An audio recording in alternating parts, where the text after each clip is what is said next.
you're going to have to make a decision today, right now. Like, this is the time to make the decision on if you are going to be hot or cold with your email marketing. It's either you're going to be on fire, you're going to be consistent, you're going to do the market research, you're going to look at the client data points to see what you need to be talking about via email, or you're not.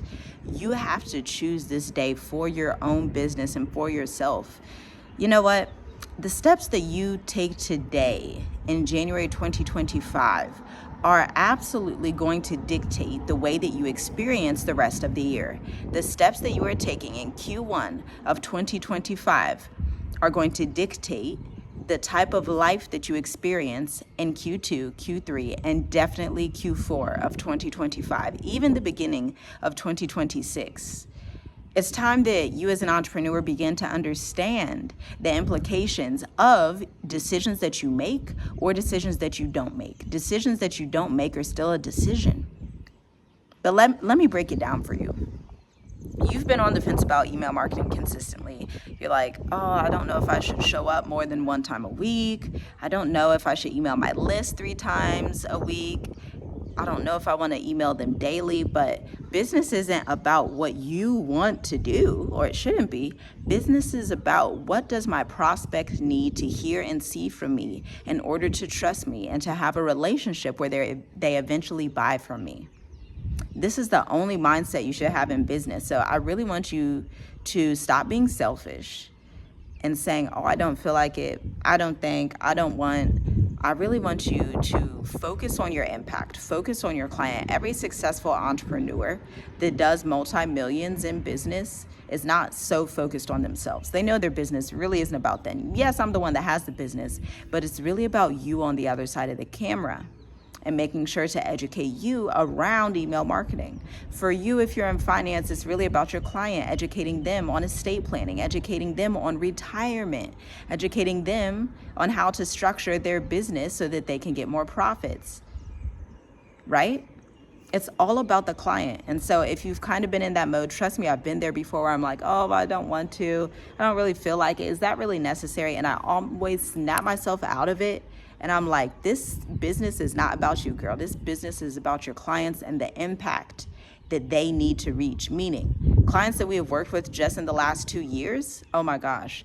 I have clients who have built out their sales team, increased their production and their content marketing, gone on vacation, gone on retreats, been able to expand in other areas because they're not always at the computer trying to come up with their own email copy. Because for CEOs that are not marketers, CEOs that are in finance, that are in logistics, that are in trucking, that are in real estate, you guys are busy and you're like, I don't have time to write this copy all day. Yes, you did it. Yes, you went through it because you need to know how to write in your own voice to even give that content off to somebody else to then repurpose and redistribute new content. But you CEOs, you guys are busy, and you know it. You know that once you let your hand off the email marketing hamster wheel, you're going to have more space to serve those high caliber clients. You're going to have more space to expand your team, to hire additional teammates, to expand and open up another practice or another area of your business, to go on an additional vacation. Because let's be honest, every CEO deserves and needs and requires visionary free time to step away from their business and then come back with renewed eyes. That's what happens when our clients come into Magnetic Emails and work with us. They experience a total life and mind transformation. Because when it comes down to you not writing your email copy anymore, it's all about expansion and becoming that CEO that you know you were created to be. The CEO that you have been in your masterminds, trying to get out in those mastermind sessions, trying to get to the next level. When you have an expert writing your email copy, running your data analysis, and you receive that email, it's gonna have a little fire emoji. Hey, analytics for month 8 are complete. Let's look at them together. Do you know how awesome that feels?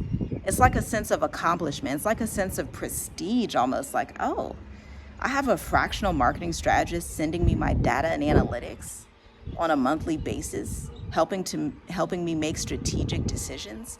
Oh, when you get out of that email writing capacity, you get to level up as a CEO and think in a different mindset and start thinking, okay, Now I can see 5 years down the line. Now I can see 10 years down the line. Now I can see how I'm going to transition this year and this quarter. Or maybe you're going to switch things up. But that free space is only available when you're not always worried about being the creative in the business. You're the CEO. Yes, you need to be innovative and creative, but you don't need to be the one doing all the writing.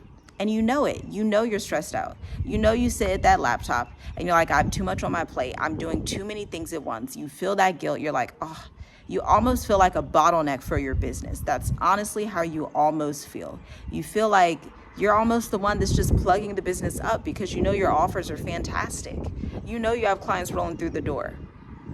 You know you have a contact base, a large email list of thousands of clients, but you feel that comfort level. Your comfort level is deadly for your business.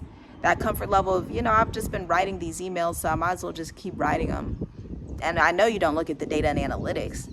I know you don't look at that. You just don't have the capacity or time.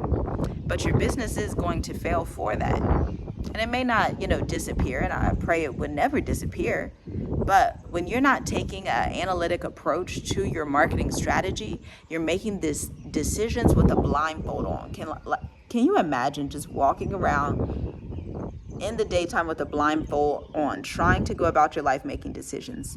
That's what it's like when you're not looking at your data and analytics for your email marketing service provider. Every piece of strategy that I create for a client needs to be based off the data and analytics from the previous months. Not only the previous month, but I also like to go through and do the last 3 months so that we can see patterns from a long haul.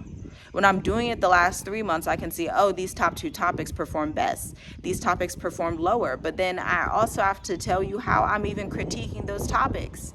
Because in another video, we were talking about which KPIs matter for email. Opens are good relative to clicks, but opens are not the main metric. Clicks are always the main metric, meaning if I have a content topic that gets super high clicks but low opens, I'm gonna go with the click rate email every time. I'm gonna replicate the click rate email because I want to generate impact for my clients and results. I'm gonna repeat that. If there's an email that has astronomical open rates, low click rates, and another email that has astronomical click rates and low open rates, I'm going to go with the email that has the higher click rates as being the topic that we want to replicate. And we know that we will use the high open rate email when we want to increase the opens a bit. This is how we can guarantee clients get revenue. This is how we can guarantee results because we do this data analysis. We use this formula. This is the type of formula 1 + 1 has to equal 2. 2 + 2 has to equal 4. If you're sending daily emails and we structured your core message through the 20-question framework that I take every client through, even large corporate clients go through this framework, then it's impossible not to make sales. And I know that's a bold claim, but it really is. If you already have an offer that's selling, that's the prerequisite. It's not a brand new offer. You're not in the testing mode. You have an offer that's already selling. You already have clients. You already have a team. You go through the 20-question framework, the market research that we do on our first kickoff call. We fill in all those 20 questions and we start creating your copy and start implementing your campaigns every day. It's impossible not to make sales because that's what copywriters do. If you already have an offer that makes sense and is working, we can guarantee we can amplify it. But if you're in the product testing phase and you don't know if the offer works, then it's difficult to get the messaging to work because you're still testing. That doesn't mean we can't assist you, but you need to have an offer that is proven, tried, and true. If you have to pivot, that's okay. Sometimes our clients pivot, that's fine. Sometimes we'll target a specific demographic on the email list. Like, for example, I have a client that actually works in finance, mostly serves real estate and realtors, but she also serves nurses.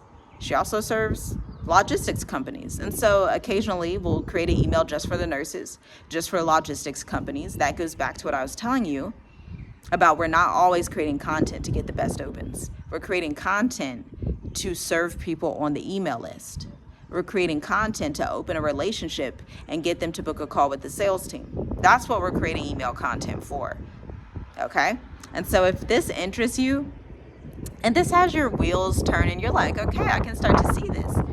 I can start to see how I'm going to have more time in 2025. I can start to see how I'm going to take that vacation in 2025 without me doing all the marketing while I'm on vacation. You deserve to have vacation without doing all the marketing. I truly believe that for you. But you have to believe it for yourself as well. And so if you do, check out the link in my bio at Tiffy G Writes. I would love to see you inside of Magnetic Emails. You can go ahead and apply at the link in bio. All the instructions are there. I do have a few questions for you on the intake form.